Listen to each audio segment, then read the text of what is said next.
Bienvenidos una vez más a su programa Otro Giro con Ariel Lara, bajo la producción de Josefa Díaz. Señores, hoy tenemos un invitado muy especial, el cual nosotros respetamos mucho. Es uno de los periodistas, a mi entender, en lo personal, más íntegro que tiene el país. Hace un tipo de periodismo muy objetivo. Es una persona que cada vez que abre la boca, la abre con argumentos.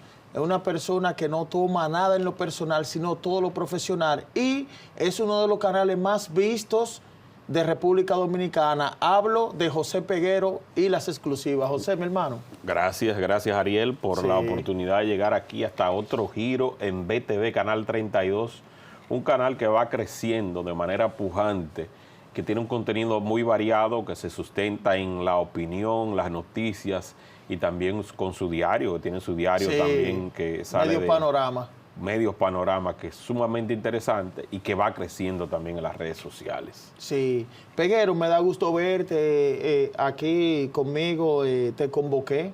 Este es nuestro segundo encuentro aquí, primero en Visión y luego aquí. Sí, señor. Sí, gracias de verdad, gracias por la oportunidad. Claro, quiero aprovechar, Peguero, para ver tu opinión sobre algunos temas nacionales que están trascendiendo. Claro que sí, adelante. Sí, hay un tema que según el periódico nacional sale y dice que en 21 escuelas del Gran Santo Domingo. En 18 de 21 en escuelas. En 18 de 21 escuelas, gracias, del Gran Santo Domingo, la mayoría de estudiantes son de nacionalidad haitiana. Y hoy vemos en el Listín Diario que el actual ministro de Educación dice que es solo, que los haitianos solo son un 7%. Yo creo que tú me hables de eso si tiene algún dato. Mira, el presidente del Instituto Duartiano estuvo la semana pasada y ofreció una entrevista dando mucha información concerniente a ese tema, y no se comparan las estadísticas que ha levantado el Instituto Duartiano con la que ha querido presentar el ministro de Educación. Lo contradice también esa parte donde tú haces referencia del periódico El Nacional, donde solamente en el Distrito Nacional, estamos hablando del Distrito Nacional, en 18 de 21 escuelas hay más presencia de haitianos que de dominicanos. Wow. Entonces yo les pregunto siempre, porque ha surgido un grupo que no quiere saber del nacionalismo, y no es que el nacionalismo sea malo, no es que nosotros seamos xenofóbicos, simplemente que el dominicano tiene que estar primero, y debe estar primero en los hospitales y debe estar primero en las escuelas. Y cuando usted se va a un hospital, lo que más usted encuentra son personas procedentes de Haití. Puede que, salvo alguna ocasión, usted ve a algún venezolano. Los chinos saben dónde van porque tienen sus centros donde le dan sus atenciones, pero difícilmente tú te encuentres aquí con un chino o con un ucraniano en un hospital público. Es difícil. Es muy difícil. Muy difícil. Entonces, cuando se hace referencia a esos temas, necesariamente se tiene que enfocar en el tema haitiano. Entonces, si tenemos y estamos conscientes de que el más del 36% de las parturientas son de procedencia haitiana, ¿a dónde se van esos niños? ¿Se van a Marte? ¿Se van a la Luna? No. A lo mejor están en Plutón. ¿O los devuelven para Haití? No ocurre así. Entonces hay cosas que no se pueden ocultar, y ese tipo de acomodamiento al cual nos tiene acostumbrado este gobierno, de que cuando está contra las cuerdas tiende a falsear parte de las estadísticas, no es un comportamiento ético, ni es un comportamiento que el pueblo dominicano esté dispuesto a tolerar por los próximos 4 años. Porque la luna de miel va pasando poco a poco, y esa resaca electoral se va bajando, esa efervescencia, y no es lo mismo. Yo presenté la historia real con datos de Jacqueline Aquino, que está en mi canal de YouTube. Jacqueline, vayan allá. Se me acercó en una de las marchas en la que yo he participado, en la que tú has estado presente también, y otros comunicadores, y ella me dice: tengo una historia que contarte, y eso no se puede quedar así, de lo que ella vivió en una maternidad en la que a ella le pedían seguro, sin embargo a las extranjeras no. Exactamente. A ella le pedían que tenía que al momento de dar a luz tenía que llevar 2 pintas de sangre y a las haitianas no. Entonces, ¿qué hacen con esa sangre que le piden a la dominicana y que no usa? Bueno, se la colocan a esa haitiana que no llega con ninguna referencia hospitalaria y que entonces nosotros, en el ánimo de preservar la vida de esas mujeres por un tema de humanidad, estamos sacrificando a la población dominicana para darle preferencia a ellas que no pagan un centavo en el país. Exactamente. No, y eso que tú señalas, Peguero, bueno, pero ella llega porque llegan indocumentadas, llegan sin documento, no aportan nada. Entonces nosotros a los dominicanos le sacamos la pinta de sangre, a veces no se utiliza y se utiliza en las haitianas. Eso es algo grave. Eso es grave y eso está pasando en el país. Sí. Y no obstante a eso, oye lo que ella relata, que ojalá también mucha gente pueda verlo, que cuando ella llegaba a las 7 de la mañana a tomar un turno, ella veía que le salía el turno 89. Y ella decía, ¿pero por qué 89? ¿Y qué está pasando aquí en Santo Domingo? Y dicen, bueno, lo que pasa es que aquí vienen las haitianas y amanecen en el hospital y se quedan con los primeros turnos. ¡Wow! Entonces, es indignante. Atención, señor presidente. Atención, presidente. Atención a los organismos que tienen que ver con la migración del país, que al mismo SNS, Mario Lama, que a usted deje que le tomen 80 turnos de extranjeros y el dominicano cuando viene a las 7 de la mañana temprano, tiene que perder el día completo esperando que lo atienden por la larga lista que hay allí, y es allí donde yo te digo, Ariel, ¿para qué estamos pagando impuestos los dominicanos? Es para mantener a 2 repúblicas, para mantener a 2 países. Sí. Es imposible que se quiera promover una reforma fiscal tomando en cuenta esos parámetros. Y grave esos parámetros. De educación y también de salud. Sí. De educación y de salud, porque se están tragando el presupuesto. ¿Tú no recuerdas una vez que el mismo SNS se estaba quejando de que en una mujer que llegó en condiciones muy lamentables procedente de Haití, hubo que gastar casi 2 millones de pesos en asistencia? Sí, eso está ahí. Sí. ¿Y quién paga eso? Eso lo pagamos tú y yo. Así mismo. Tú y yo. Entonces, estos gobiernos, porque no únicamente el presente, hay que recordar que desde Joaquín Balaguer, todo lo demás que han llegado, Hipólito Mejía, Leonel Fernández, Danilo Medina, han sido gobiernos entreguistas que han ido cediendo con el tema de la soberanía nacional por la presión que tienen ante sonoros casos de corrupción, y que desde Washington atrapan a diputados en Estados Unidos, atrapan a personas vinculadas al crimen organizado y después desde allá le presentan parte de esos testimonios para poner de rodillas a cualquier gobierno.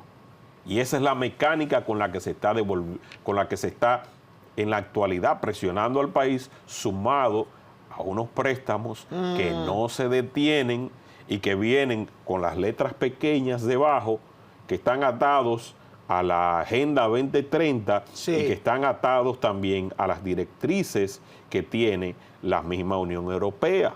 Exactamente. Entonces, todo eso está haciendo colapsar la toma de decisiones. Por eso usted ve que en el Ministerio de Educación y también en otras áreas está un acompañamiento del PNUD.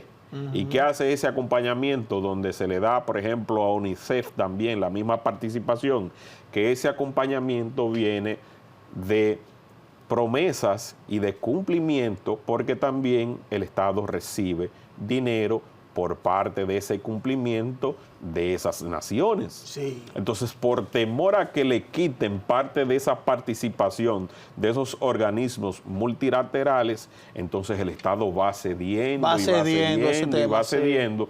Y mira, justamente ayer estaba yo publicando una fotografía de cómo están los vendedores ambulantes ahora en la 27 de febrero, en el Expreso 27 de febrero, y tú ves los rostros de quienes están ahí y tú te das cuenta de que no son dominicanos. No. Entonces el país se está rabalizando de una manera grave sin que haya consecuencias. En el Mirador Sur, Hubo una señora que no sé, hace pocos días que no la veo, pero ella se paraba cuando tú venías subiendo desde Metaldón hasta la Nacaona, y tú hacías y doblabas por ahí, que es en la intersección cuando tú tomas ese túnel que fue construido en la época de Balaguer. A plena luz del día, yo llegué a grabar una señora defecando haitiana ahí en la calle. Yo recuerdo ese video. Defecando en la calle. Sí. Entonces, ¿cómo es posible que las autoridades no vean eso? Que eso está ahí. En la calle, a plena luz del día. Entonces, no es que uno sea xenofóbico, no es que uno sea racista, pero usted no va a ver en Nueva York, en Times Square, que un extranjero va a llegar a defecar en medio de la calle sin consecuencias. Sí. Porque tiene que haber un orden, y ese orden en este momento se va perdiendo. No, tiene que existir, y estoy de acuerdo contigo, un régimen de consecuencias para ese tipo de acciones. Nosotros hemos visto, Peguero, y me suscribo a lo que tú dices, que han creado una narrativa contra la República Dominicana con una especie de chantaje que somos racistas. Y nosotros lo que queremos es orden en este país. Claro que sí. Entonces nosotros vemos que los organismos internacionales, algunos, como Amnistía Internacional, siempre nos señala de que nosotros estamos maltratando a los haitianos, de que nosotros los señalamos, pero eso no es así. Mira esa realidad de lo que tú dices. Ellos están aquí en el paraíso. Sí. ¿Por qué? Porque hablan de maltrato en la República Dominicana, pero ¿qué ocurre en Haití con esas bandas que masacran a esos ciudadanos? Sí. Que les hacen movilizar, que las últimas estadísticas de referencia internacional indica que más de 800,000 han sido desplazados en territorio haitiano. ¿Qué porcentaje de ese viene para la República Dominicana, producto de esas bandas criminales que tienen arropado al gobierno haitiano y a esa sociedad? Entonces, ¿cómo los demás países, Estados Unidos, cómo deporta Bahamas a los haitianos? Los deporta en jaulas. Sí. Si tú ves lo que ocurrió, que eso provocó un escándalo mundial, aquella vez que los haitianos estaban llegando a Estados Unidos vía Texas, cuando se ve a esos sheriffs en esos caballos lanzarle lazos y atrapándolo como si fuesen animales, imágenes que consternaron el mundo. Eso no fue en República Dominicana. Eso no fue en República Dominicana. Eso no fue en República Dominicana. Y así tú ves como ocurre también en otros países, como Chile, donde tuvo que ponerse duro Chile con eso, porque ya se estaba teniendo una migración que excedía los límites. Entonces en Chile se pusieron los pantalones y dijeron no, esto tiene que cerrarse porque eso está atentando contra nuestra estabilidad y eso en lo adelante va a tener graves consecuencias y les indujo a un retorno forzoso a su país y gastaron un dineral para que salieran desde allá, pero despacharon a la mayoría que se encontraba en condición de ilegalidad. Porque una cosa es el que llega legal, ya sea la vía diplomática, a través de una visa de trabajo, a través de una visa múltiple, a través de una visa de estudiante, hay que respetarlo. Y aquellos también que se acogieron al plan de regularización que se hizo en el gobierno de Danilo Medina. Esas son personas que hay que respetarles sus derechos, pero fuera de ahí hay que controlar la ilegalidad. Exactamente. Y otra cosa también, Ariel, que no se toma en cuenta. ¿Cómo es posible que los empresarios, que son los que fomentan esa migración masiva, ofertando empleos donde les vulneran los derechos a esas personas por su condición de ilegalidad, a ese empresario que prefiere contratar al extranjero en vez del dominicano, ese empresario no le da esos servicios médicos y además de que se ahorra un dineral con la mano de obra barata, mucho más barata, y que no le da una seguridad social, lo envía a los hospitales públicos. Entonces, esa cuenta que deberían pagar esos empresarios, la termina pagando el Estado. Entonces, el gobierno tampoco pone eso sobre la mesa. No, ese tema no. O sea, ustedes que están conscientes de que ustedes están contratando esa mano de obra para sostener la economía y para llenar sus empresas, ustedes tienen que pagar un tributo especial para ese tipo de cosas porque ustedes no están cumpliendo con la ley del 80-20, de 80 dominicanos y 20 extranjeros. No. Entonces, basado en eso, se le debe imponer una penalidad para que ellos paguen esos servicios médicos. Pero como estamos en gobiernos serviles de la clase empresarial, ninguno se atreve a mencionar esa parte. No, esa parte intocable. Para aprovecharte, Peguero, con esa exposición que tú haces, con datos confirmados, yo quiero que tú me digas cuál es tu perspectiva con el tema de Kenia y Haití con relación a la frontera dominicana. Si en realidad la frontera está protegida con todo lo que está pasando allá. Que bueno, se ha visto ya que han quemado comisaría, bueno, hubo un tiroteo entre los soldados kenianos y las bandas haitianas. No se registró saldo de muertos, así que diga la prensa, pero ¿cómo tú ves todo esto? Bueno, el jefe del ejército, Carlos Onofre Fernández, tiene un compromiso con este país y tiene un compromiso con esta nación. Y a pesar de que la frontera, como todas las fronteras del mundo, tiene su parte porosa, por donde aquí en la República Dominicana hay una parte que es mucho más vulnerable, que es la parte donde las montañas, que por allí es donde se debería también pues proteger mucho más. Y a veces se colocan allí pues miembros del ejército para evitar, yo no sé si tú recuerdas que en una ocasión se hizo viral que en una zona montañosa de la frontera entró de noche una cantidad importante y después al otro día fue apresada. Ese hombre tiene control hasta un punto porque todas las fronteras, como te dije, tienen sus debilidades. Sí.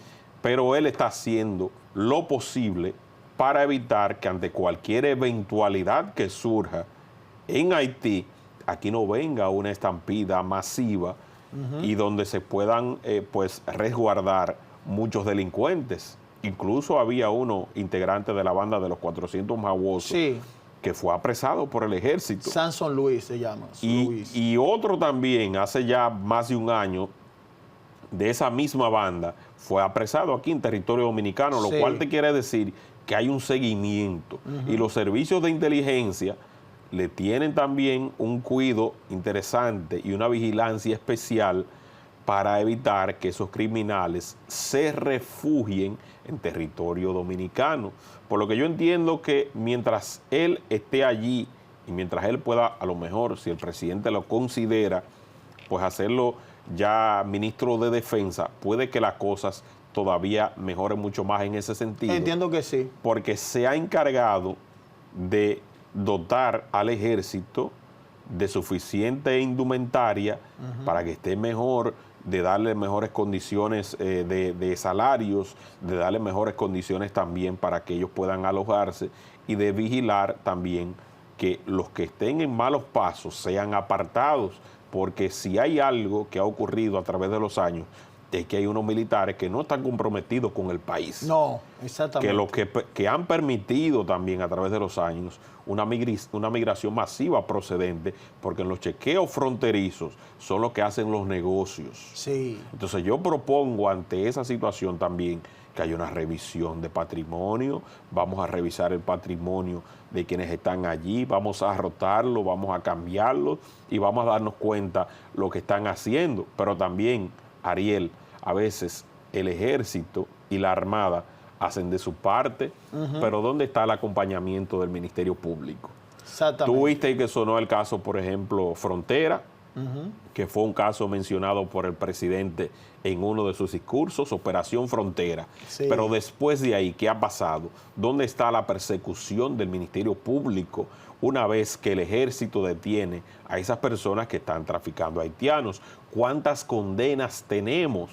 Entonces, eso tiene que tener un acompañamiento directamente desde la justicia dominicana, el cual no está teniendo. Entonces, el otro día, nuestra distinguida, admirada y querida Miriam Germán se sintió mal porque Venancio Alcántara le estaba reclamando una parte. Pero yo digo que las cosas se miden por los resultados. Y yo le digo a la justicia qué ustedes han hecho y cuáles son los sometimientos que han realizado, aparte de la Operación Frontera, en contra de esos coyotes que traen a esas parturientas y que fomentan esa migración masiva y que tienen todo un negocio.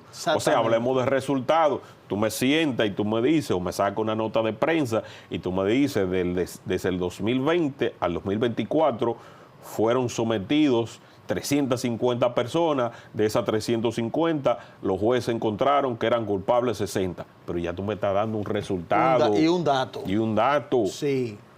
Entonces al pueblo no se le puede engañar. Y eso es lo que yo sostengo. No, yo estoy de acuerdo contigo con ese general, porque incluso he visto, y sin ánimo de adular ni nada, sino decir la realidad, de que él va a la misma frontera y antes no se veía eso. No, él va, se tira, no se veía de forma directa, le da seguimiento a sus soldados y está con ellos. Sí. Entonces hay veces que hay situaciones que se presentan. Por ejemplo, en días pasados había un señor reclamando una pensión que le habían negado un derecho.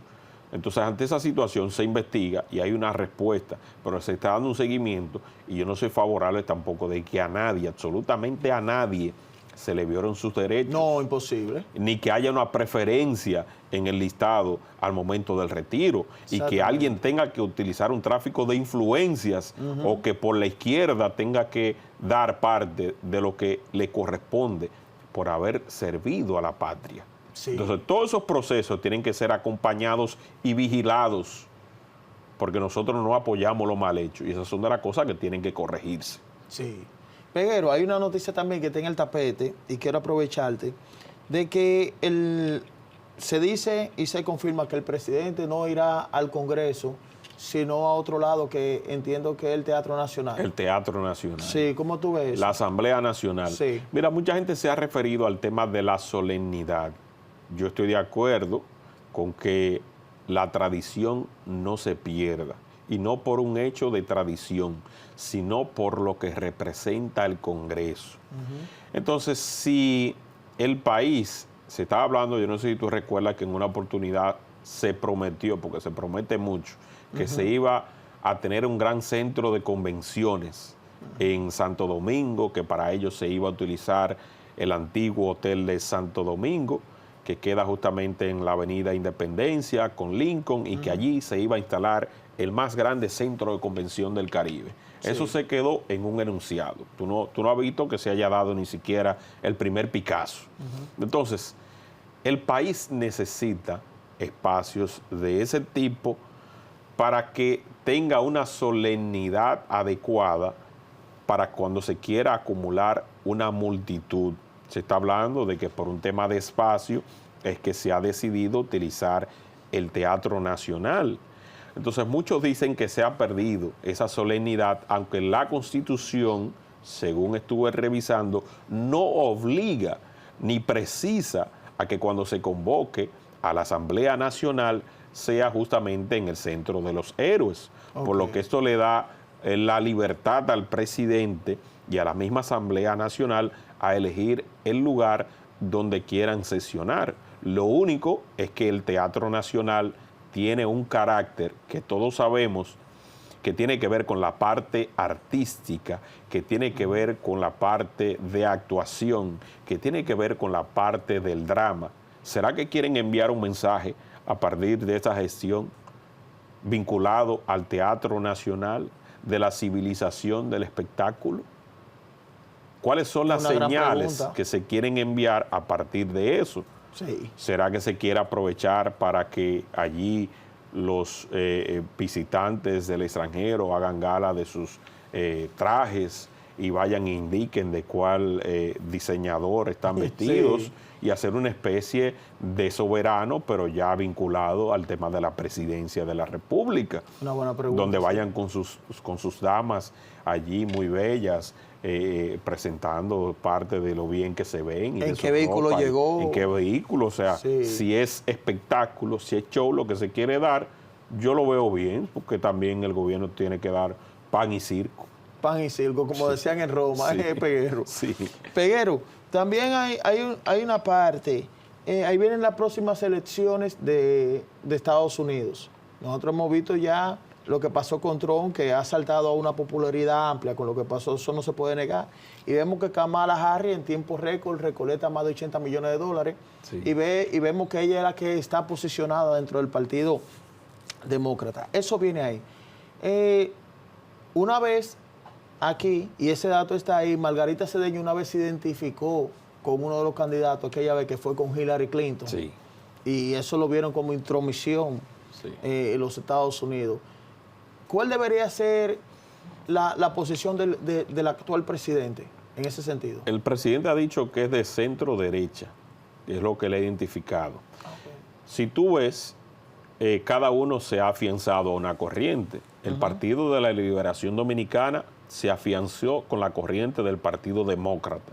Incluso aquí llegó al país en una oportunidad siendo vicepresidente Joe Biden. Sí. Estuvo en el Palacio Nacional hace ya como 8 o 10 años. Sí, yo Se reunió con Danilo Medina y demás. O sea que el Partido de la Liberación Dominicana ha tenido esa visión, y si tú ves hacia el otro lado, el ancla que ha tenido el partido de gobierno ha sido hacia el Partido Republicano. Y es por ello que también a la República Dominicana se le han impuesto tantas sanciones, y es por ello que tuviste que en ningún momento aquí se nombró un embajador. Lo último que se hizo fue que se nominó uno que todavía no ha sido ratificado por el Congreso de los Estados Unidos para que venga al país. Cuando Haití incluso tuvo embajador primero que la República Dominicana. Denny Hawkins. Entonces eso obedece a una línea que no coincidía. Quizás en aquel momento al gobierno dominicano le convenía que fuese Trump quien ganara la presidencia, porque Mike Pompeo fue quien le impidió a Danilo Medina reelegirse para un tercer mandato, y quien produjo aquella famosa llamada donde le dijo ya que tenía que poner fines a sus aspiraciones reeleccionistas. Entonces, fíjate cómo influye la política, porque ahí tiene que haber también un lobby que se dio a través de un señor de apellido Noriega, que a lo mejor tú lo conoces, Roger Noriega, claro que sí, que fue el vínculo entre Abinader, y también se dio a través de Rudolph Giuliani, que era la persona cercana y que incluso el presidente había traído aquí para fines de seguridad nacional y que después no pudo completarlo. El famoso o sea que él tenía un doble vínculo con el Partido Republicano para que se le dejara esa libertad. Entonces, si pensamos por un momento qué le convendría a la República Dominicana, pudiera ser mejor para el país que gane Trump, para que así se le saque el guante con el tema migratorio, porque Trump con ese tema va acorde con que hay que tener un control en las fronteras. Sí. Entonces los demócratas son más liberales y más proclives a esa migración masiva, y han presionado mucho a este gobierno, y hay que reconocerlo. Sí, pero brillante, de verdad que sí, mi respeto siempre. Soy asiduo de tu contenido, de tu canal, y de verdad cuenta con esta plataforma. Gracias de corazón. Me ha sacado una parte interesante que a veces en mi espacio no lo analizo. Claro, hay que aprovechar. Traté de hacerlo lo mejor posible. No, claro, y hay que sacarte que también como analista, que eres buen analista. Sí. Nada más no entrevistador. No, así mismo es. Señores, vamos a una pausa y regresamos. Gracias, Peguero. Siempre.